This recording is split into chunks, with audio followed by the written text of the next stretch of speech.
Aku transfer knowledge ke kamu kan? Amanlah harusnya, kekehku pada Santi. 3 minggu lagi bukannya kamu ulang tahun ya? Tanya Santi. Iya bener, ucap Riri. Gak mau tahu. Traktir dulu di sini baru boleh ke pusat, pinta Santi. Gampanglah itu ma, ucapku. Hari ulang tahunku bertepatan dengan tanggal ritual yang akan dilakukan oleh keluarga wijaksana untuk menumbalkanku. Jika aku tidak menangkap basah Tina dan Ditya malam itu, dapat dipastikan hari ulang tahunku kali ini menjadi hari terakhir aku melihat dunia batinku. Asteris.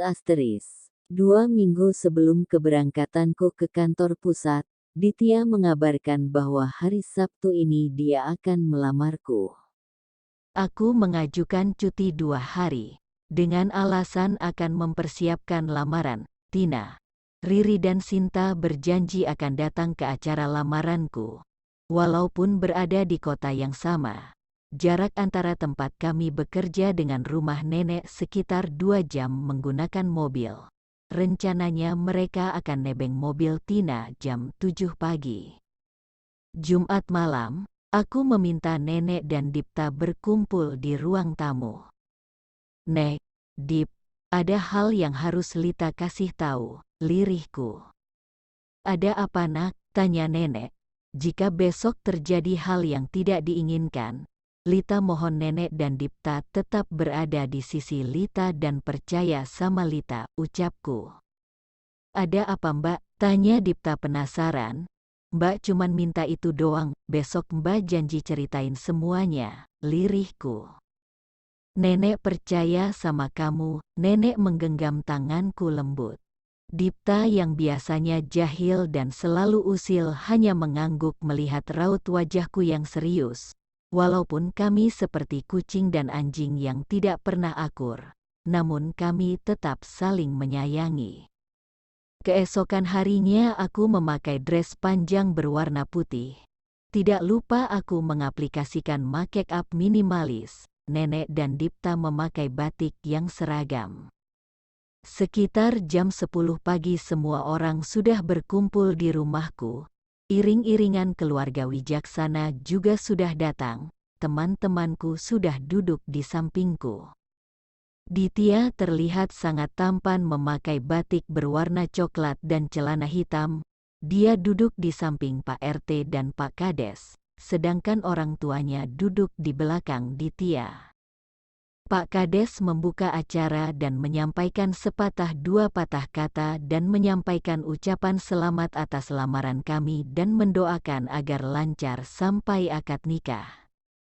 Saat ibunya Ditya akan menyematkan cincin di jari manisku, aku meminta izin untuk menyampaikan sesuatu. Sebelum cincin ini tersemat di jari saya akan menyampaikan suatu hal yang sangat penting, ucapku. Ada apa, sayang? Tanya Ditya. Setelah saya menyampaikan hal ini, saya akan menerima apapun keputusan keluarga Mas Ditya. Apakah akan melanjutkan lamaran ini, atau membatalkannya, lirihku. Sayang, jangan mengada-ngada, ucap Ditya sedikit menaikkan intonasinya. Saya hanya ingin jujur, dan tidak ada rahasia atau hal yang ditutup-tutupi saat kita menikah nanti, Mas, lirihku. Ada apa ini sebenarnya? Tanya ayah Ditya. 3 hari yang lalu, saat saya pulang ke rumah nenek, saya diperkosa, lirihku. Apa? Semua orang terkejut dengan ucapanku. Saya pulang kemalaman. Tidak ada lagi ojek ataupun angkot di terminal. Lalu ada yang menawari saya mengantarkan pakai motornya dengan syarat membayar 200.000. Saat itu saya sudah lelah dan hanya ingin pulang. Saya tidak punya pikiran buruk pada si pengendara motor tersebut, ucapku sambil menangis. Wow, kayaknya bisa deh gue jadi artis sinetron, batinku. Riri memeluk tubuhku lalu membelai lembut punggungku. Kenapa gak minta Dipta buat jemput mbak, raung Dipta?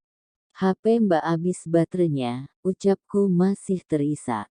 Aku sangat puas melihat wajah terkejut bercampur frustasi dari Ditya dan keluarganya.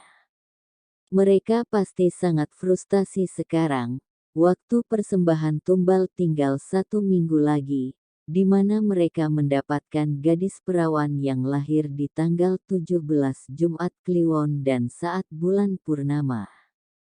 Ayah Ditya langsung berdiri menghampiriku, lalu menggenggam tanganku.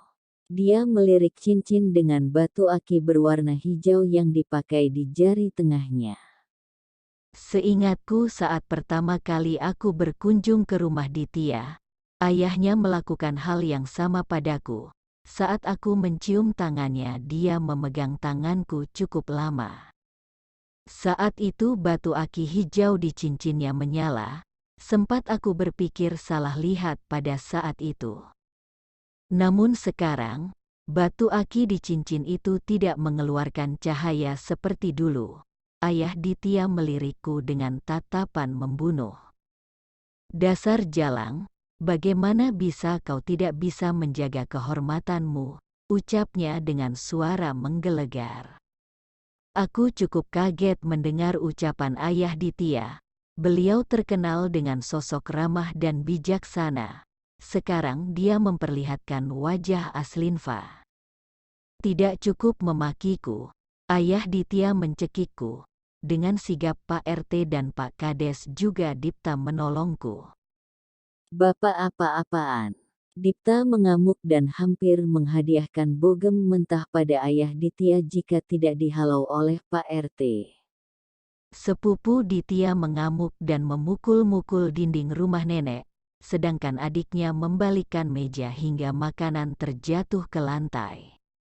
Kerabat dan tetanggaku membantu melerai dan menenangkan keluarga Wijaksana. Mereka tidak mengerti mengapa semua anggota keluarga Wijaksana mengamuk di rumahku, padahal tinggal batalkan saja lamaran dan pernikahannya. Tidak usah sampai mengamuk seperti itu. Ayah Ditya terkena serangan jantung dan dilarikan ke rumah sakit. Setelah semuanya tenang, seluruh keluarga Ditya pulang dengan melafalkan sumpah serapah padaku. Sakit jiwa emang si Ditya sama keluarganya. Riri mengeluarkan sumpah serapahnya. Gak ngangka juga gue. Dan semua tambah Santi. Aku duluan ya. Tina pamit lalu mengikuti mobil Ditya ke rumah sakit. Riri dan Santi melongo melihat itu semua. Terlihat jelas mereka sangat penasaran kenapa Tina lebih memilih mengikuti Ditya dibanding menemani sahabatnya yang sedang down. "Ta, lu gak apa-apa?" tanya Riri. "Apa gue terlihat baik-baik aja sekarang, cibirku?" "Iya sih. Aneh kalau lu baik-baik aja," kekeh Sinta. "Bantuin beresin rumah ya, baru pulang," pintaku. "Siap bos," ucap keduanya. Ta, beneran lu diperkosa? Kenapa gak lapor polisi?" tanya Riri sambil menyapu makanan yang tercecer di lantai akibat ulah adiknya Ditva. "Gak semua cewek berani speak up masalah ini. Butuh keberanian gede," lirihku. "Iya juga sih ya. Belum lagi nanti lu kudu nyeritain dari awal. Terus disuruh nginget-nginget kejadian, dan belum tentu juga pelakunya tertangkap," ucap Sinta. "Kenapa anak baik kayak lo musti dapet musibah segede ini sih, Ta?" Riri kembali memeluk tubuhku. "Udah jatuh tertimpa tangga. Udah mah diperkosa. Lamaran batal. Dimaki-maki lagi sama keluarga calon mertua." Sinta ikut memelukku. "Udah jalan hidup gue," lirihku. "Dip, nenek mana?" tanya Riri saat melihat Dipta. "Di kamar Mbak, udah agak tenang sekarang," jawab Dipta. "Setelah beres-beres rumah, kami berkumpul di kamar nenek." Yang sabar ya nak, nenek membelai rambutku. "Iya nek, nenek baik-baik aja," tanyaku. Nenek mengangguk lemah. "Siap-siap mbak, jadi bahan gosip selama 3 bulan ke depan," cibir Dipta. Sekali-kali jadi artis kampung gak apa-apa kali dek, balasku. Maafin nenek gak perhatian sama kamu, harusnya nenek sadar, sejak kamu pulang 3 hari yang lalu. Kamu sering melamun dan tidak semangat mempersiapkan acara lamaran ini, lirih nenek. Nenek gak perlu minta maaf, aku